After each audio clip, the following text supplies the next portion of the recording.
Gentlemen, thank you for your appearance and congratulations on your nomination. General Raymond, I want to go back to a couple comments you made in your opening statement. You said that we can no longer assume that space will be a peaceful and benign domain. You further said that we can no longer take for granted space superiority. Let me ask you a basic question that I think a lot of Americans who hear this testimony would answer or would ask. How did this happen? How did we get to this point?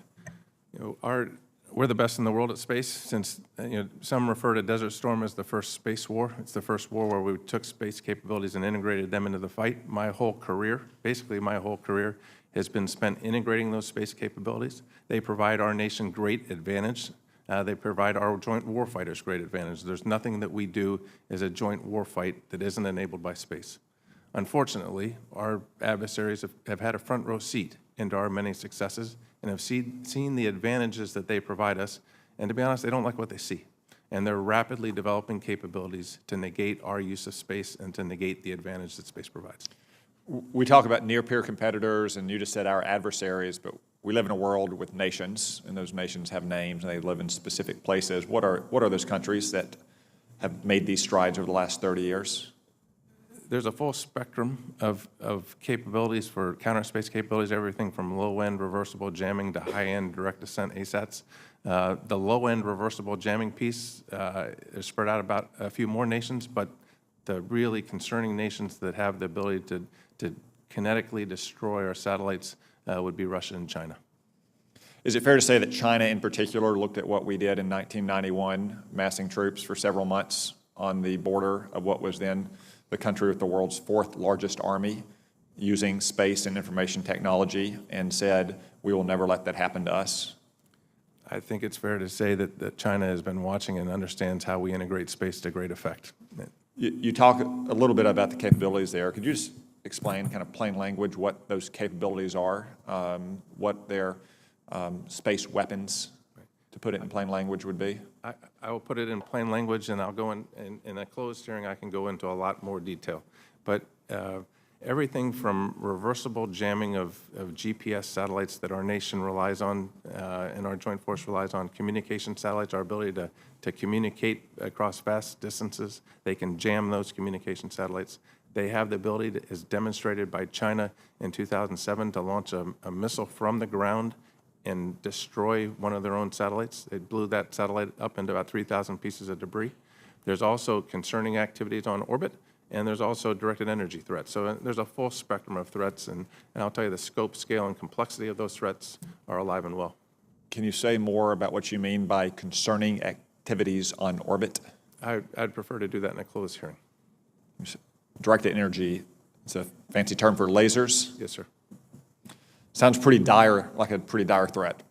It is a threat that is concerning, and that's why this committee's work to determine, and I appreciate the focus on this committee that you've put onto this issue. It's really important that we make some changes to stay ahead of that growing threat. I'm comfortable today.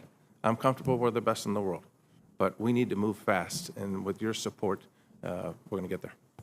Thank you. I ask you those questions not because this committee is not aware of them, but I know that there are other senators who may not be, and certainly a lot of the American public who doesn't recognize just how serious the threat is from China in particular, but also Russia in space, and that every single soldier, sailor, airman, Marine, and Coast Guardman on the ground or in the air depends on our space superiority. Dr. Scalise, if I could turn to you here towards the end of my time.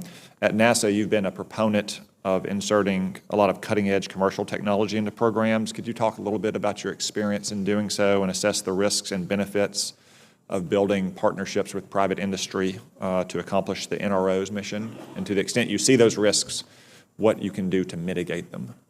Certainly.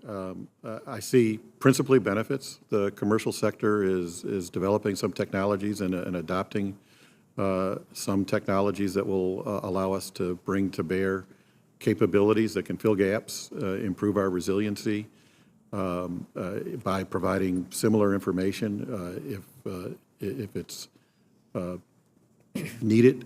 At the same time, I think that commercial we've seen has given us an opportunity also to lower the cost.